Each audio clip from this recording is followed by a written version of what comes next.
कौन भी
सुंदरी राजमाता प्यार बांध करके बैठी है।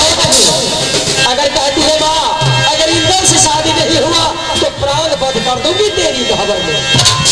भैया हाँ इंद्र ये सुंदरी यदि डोला चलाया राजमाता के अंदर में तो तेरे मंदिर या क्या है तेरे सोना को मंदिर में निर्माण करूंगा। निर्माण अवश्य करो। एक जो लागे खाना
रेखा को राज महता नहीं आएगा तो आज से इंद्र के लिए महता का दाना पाने न दाना न पानी यहाँ का आग लगा देंगे हम राज महता में तब तक के दौरा सती रेखा को यहाँ महता को राज भवन में आएगा तब तक इंद्र चैन से राज महता में आएगा। बता मेरी माँ राह बताती हूँ कहाँ का ये लड़की है और कैसे डोला राज महबा में आवे। जो लड़की को महबा को सुबह दिखे उसको डोला राज एक किला शंकर घर पुत्र राजा शंकर सिंह कहा करते एक पुत्री पैदा लिया और उसे नाम रखी सती रेखा। लेकिन बेटा इंदल माता तुम ऐसे भेष में जाओगे तो वहां का एक पोष पुत्र रखा है। क्या वो शंकर का किला में क्यों नहीं? एक बच्चा रास्ते से रोते हुए जा रहा था।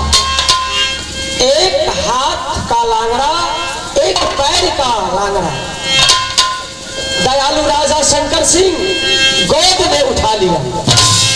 उसे पालते पालते 16 साल की सांड हो गया है। उसके नाम बौना डाकू कहा करते हैं, जिसके नाम से एक आमनो किला की छतरी काटते हैं।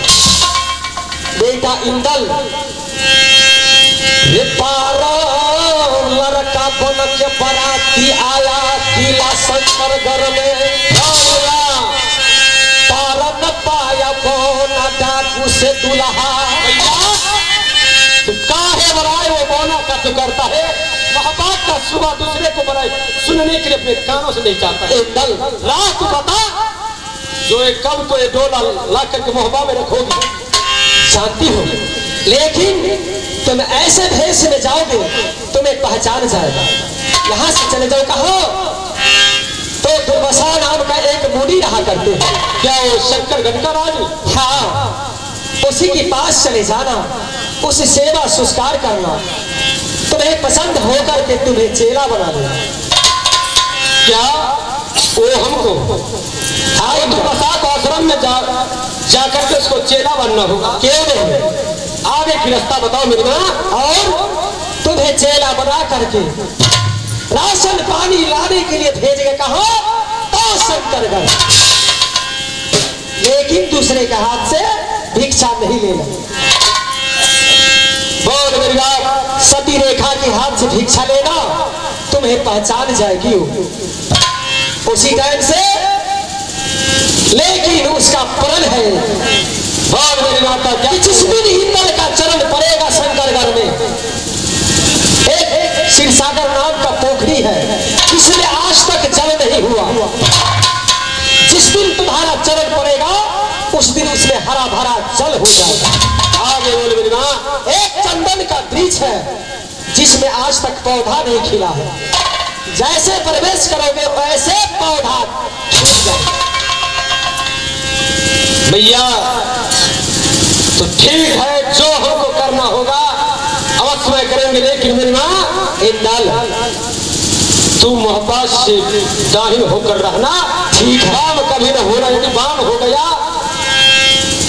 तो एक बेटा मैं किला मोहब्बा में हूँ जानती हूँ। यदि कहीं वहां मरा गया नहीं नल तो किला हमारा मित्र हो जाएगा। नहीं, मैं हर वक्त तैयारी होगी, जब कहोगी माँ मुझे दर्शन दो आके खड़ी हो जाऊंगी। ठीक है मेरी माँ, मुझे आज्ञा दो बस।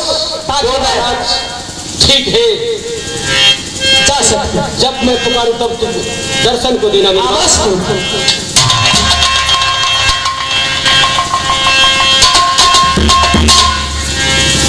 रेखा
छुपी है सुंदरी, एक बार दर्शन को दिखा जो इंदल का।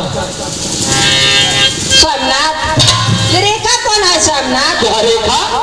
हाँ सोमनाथ। क्या रेखा है तू? नहीं सोमनाथ, तो कौन हो? मैं सत्य पन्ना ही सोमनाथ। नहीं, सती परमा।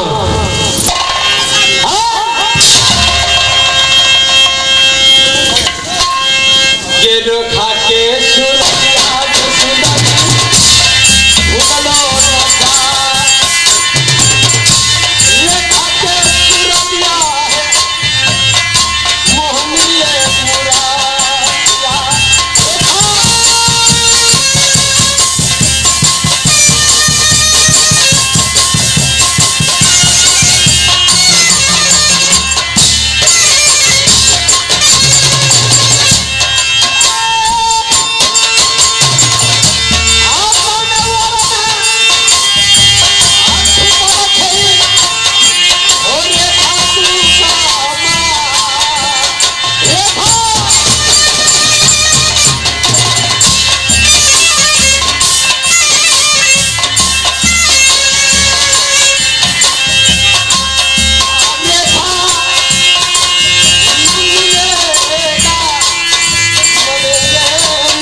क्या रेखा कौन है? रेखा को तू नहीं देखी है? नहीं सोमनाथ। क्या तू छुपा करके रख? ये रेखा कौन है सोमनाथ? देख,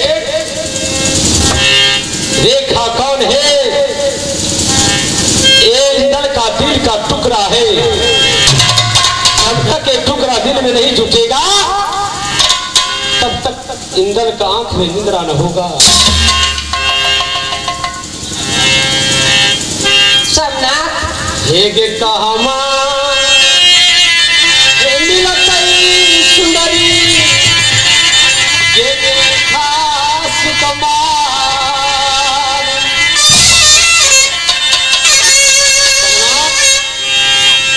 क्या तू मिला सकते?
करते हैं ऐसा मखौल होते हैं सोमनाथ? देख कैसी सुंदरी है, इंदल का दिल का टुकड़ा है।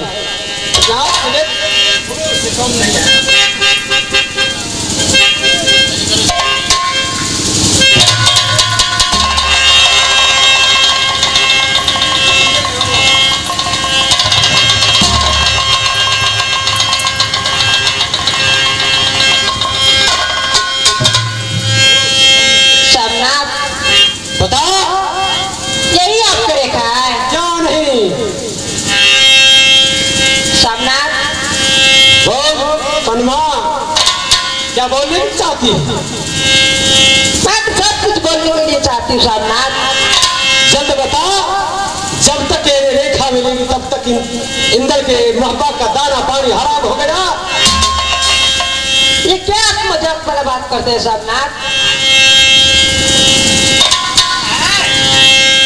सोमनाथ, ये नहीं हो सकते सोमनाथ।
मेरे दिल का टुकड़ा तस्वीर को इसने तोड़ दिया, जैसे तस्वीर को टुकड़ा टुकड़ा किए हैं वैसे हम इसको शरीर को टुकड़ा टुकड़ा कर देंगे।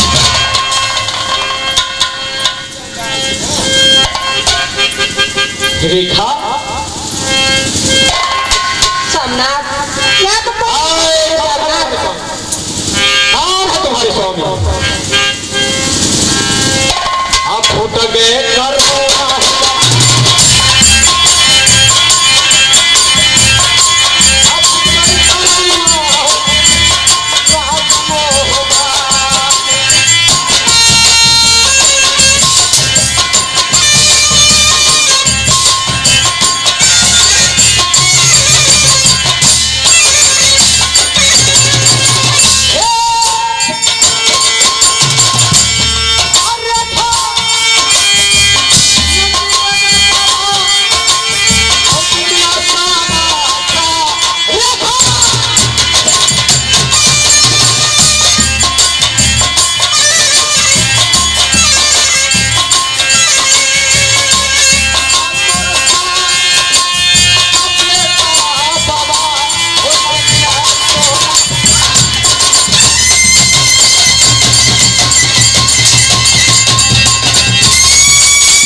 बनवा नहीं, मेरे सामने से तू दूर हो जाओ। रेखा जब तक रेखा न मिलेगा तब नहीं तक सोमनाथ, मैं आपको छोड़ के कहाँ चले जाऊंगी सोमनाथ? मैं कहीं नहीं जाऊंगी सोमनाथ। जहाँ तू जाना है चली जाओ। नहीं सोमनाथ, मैं आपको छोड़ के कहीं नहीं जाऊंगी। मैं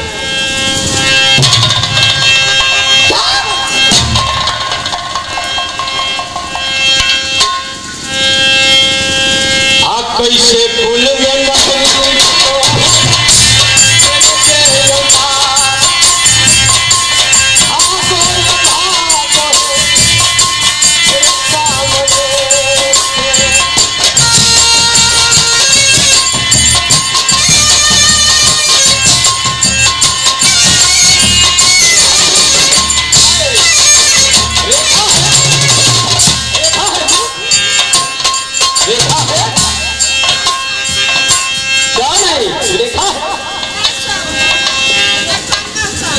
क्या?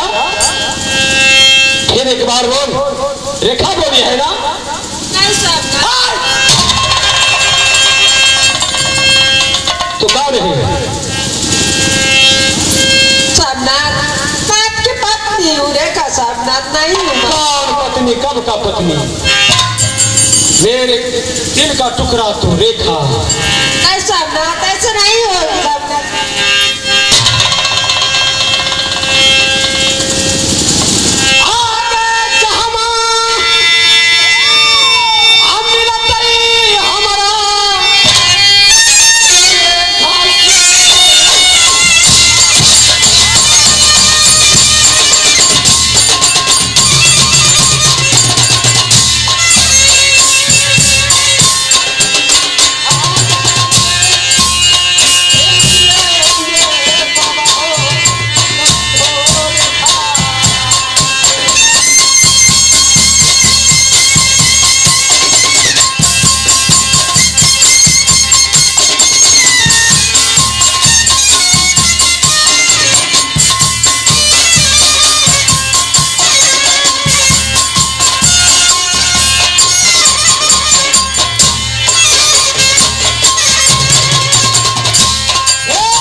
कोहबर घर पे चल गई है।